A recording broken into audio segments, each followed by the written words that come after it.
What's good, y'all? Welcome back to the Onyx Report, the Black Masculinist news for the day. Hope you are well. This one is rather.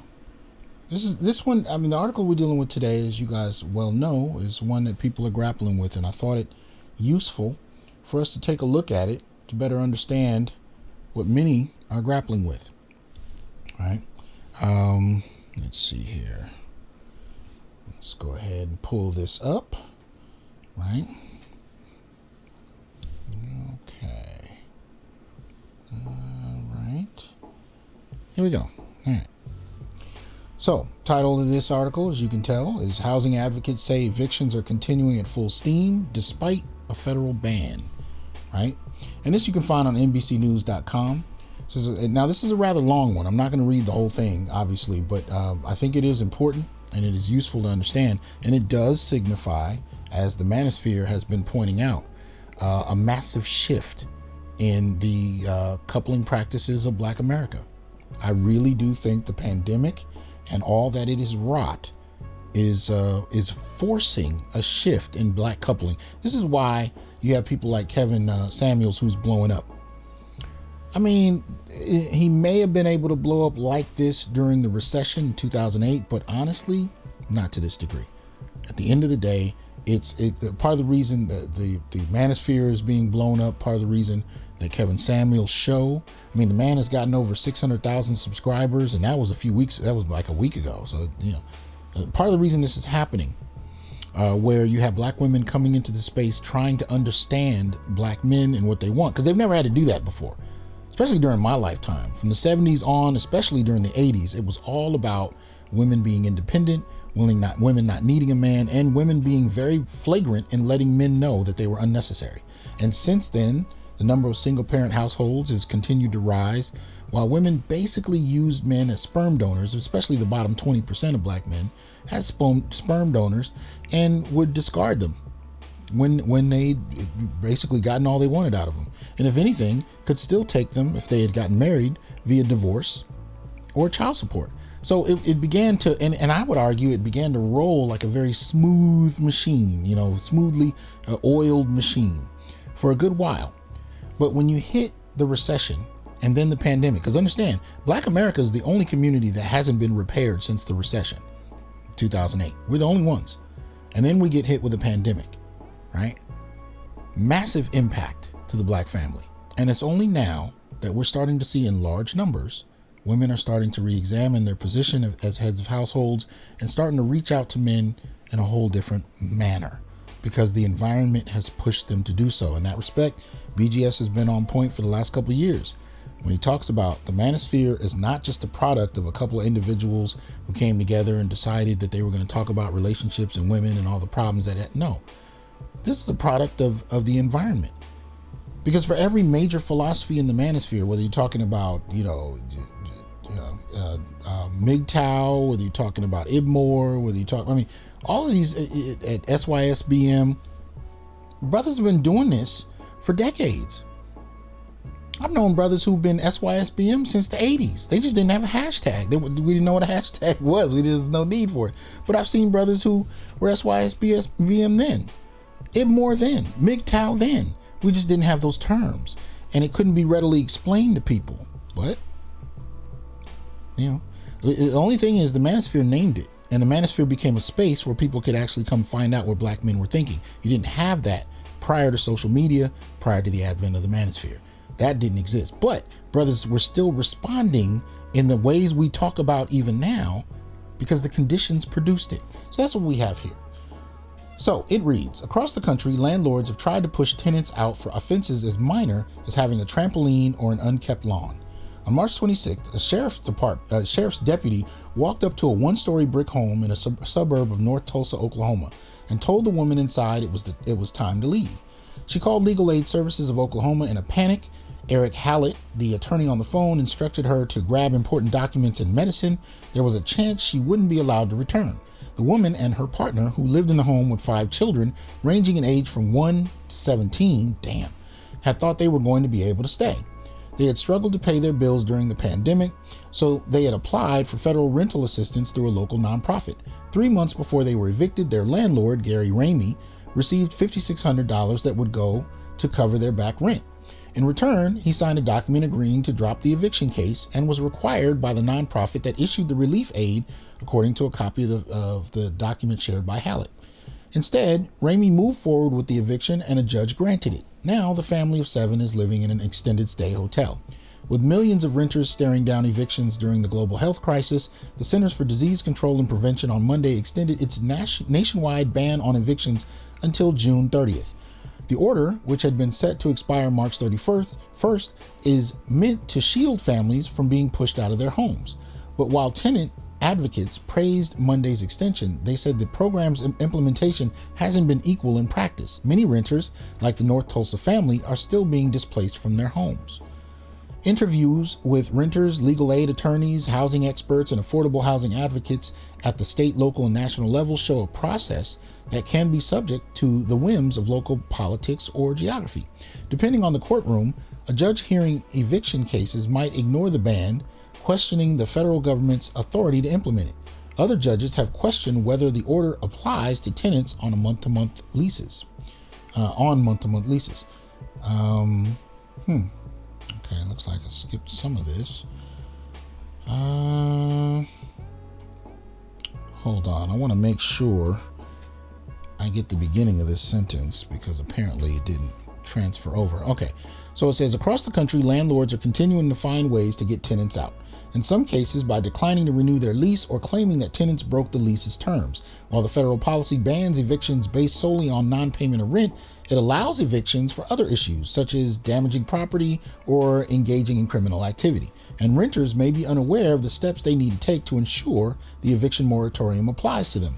Since the pandemic began, 284,490 evictions have been filed across the 5 states and 28 cities tracked by the Eviction Lab of Princeton University. More than 163,700 of them were filed since the federal government's ban went into effect September 4th. Many landlords have flouted the order and its protection, said Diane Yentl, president and CEO of the National Low-Income Housing Coalition. It's especially disappointing because the Biden administration knows very well what the flaws and the shortcomings are and still failed to correct any of them. The White House said in a statement that the federal government was strengthening the enforcement tools to ensure the moratorium is implemented. The Consumer Financial Protection Bureau and the Federal Trade Commission announced March 29th that both agencies would monitor and investigate eviction practices. Right? The White House statement encouraged tenants to reach out to the CFPB and Department of Housing and Urban Development regarding any issues with debt collectors, evictions, or discriminatory treatment. Just as the pandemic has disproportionately affected communities of color, racial disparities in the ability to afford housing influence families' vulnerability to evictions now. Black, Hispanic, and Asian households were more likely to be behind on rent than white households, according to the analysis of the U.S. Census Bureau Household Pulse Survey data. In Louisiana, legal aid lawyers have fought eviction cases based on minor leasing violations that have ranged from having a trampoline in the backyard to failing to mow the lawn. Amanda Golub, a house attorney with Southeast Louisiana Legal Services, said that a landlord trying to find a loophole to evict a tenant who owns rent might protest. It's really about the cat they have, right? In one filing, she said, a landlord tried to have a renter thrown out over a damaged stove. A fire marshal report helped to prove the tenant wasn't at fault. We know it's about non-payment, but all of a sudden there's an eviction notice for a broken stove. For families who are struggling to pay rent, the uneven enforcement of the eviction ban is compounded by the slow rollout of more than $46 billion in federal rent relief. Now, I can say I've seen some of this. You know, my stepfather, who lives here in Fresno, is grappling with some of this, or has been. At one point, his landlord tried to evict him for lighting a candle in his apartment. Right. As of late March, only 28 states had launched rental assistance programs to disperse the first major wave of federal funds, $25 billion allocated by the Department of Treasury in December, according to the National Low-Income Housing Coalition. Many states have ordered their own eviction bans, providing additional protection on top of the federal order. Oklahoma is one of 7 states that have not, and Hallett, the House attorney, said evictions have continued full steam in Tulsa. Small claims dockets filled with dozens of evictions hearings are familiar to the city. In 2016, Tulsa had the nation's 11th highest eviction rate according to the Eviction Lab. That year, nearly 6,300 evictions were granted. Prior to the pandemic, the majority of eviction filings were based on non-payment of rent. He expected eviction proceedings to decline sharply under the federal moratorium. This is Hallett they're referring to, I believe, which should have protected many people who couldn't afford to pay. Instead, Hallett said eviction filings decreased by just a third, according to the court data collection by the Open Justice Oklahoma, a nonprofit that tracks criminal justice and housing statistics. And he said there was a rise in hearings for reasons other than rents, suggesting landlords were trying to circumvent the ban. Plus, tenants who qualify for the CDC's protection but fail to show up at a hearing can still be evicted. It's inevitable that some won't go to court. So at the end of the day, what we're looking at here is a massive shift that's impacting the country. We've seen it coming. We've all been thinking about it for the last year. This was been a big issue since really March, April last year, right? But despite the so-called moratorium, it's being pushed full steam regardless in many different areas, especially areas that are underrepresented in media. So when you start to talk about poor Black and Latino areas, this is what you're dealing with. But I mean, I've been hearing these stories since last year. Even a good brother of mine out in Long Beach, California, was telling me that even as early as May last year, people's stuff were being thrown out in the front lawn, right? And I get it. I mean, especially if you're a small mom and pop, kind of dynamic, you own one piece of property, maybe a couple, it's difficult for you to be able to grapple with all of these mortgage payments and not be receiving rent payments. But much of the time you still have to deal with large companies and some of their antics behind trying to get paid. A good brother of mine was even talking to me earlier tonight about trying to find a new place to rent in the LA, Southern California area, and how all of the prices have hiked, taking advantage of the moment, so to speak.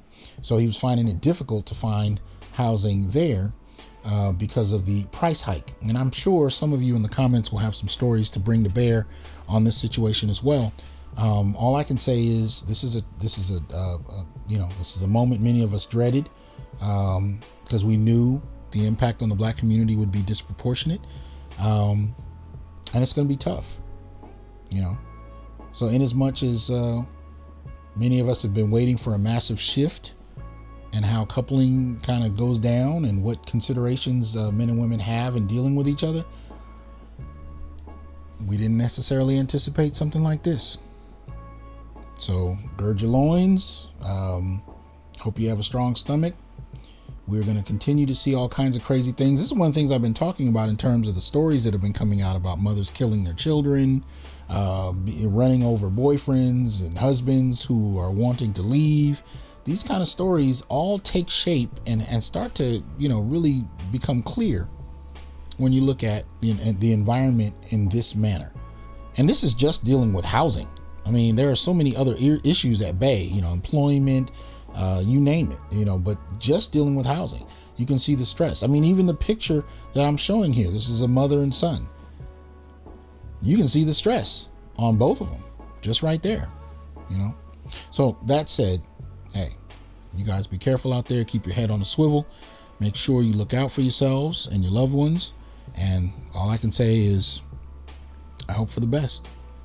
All right. Peace.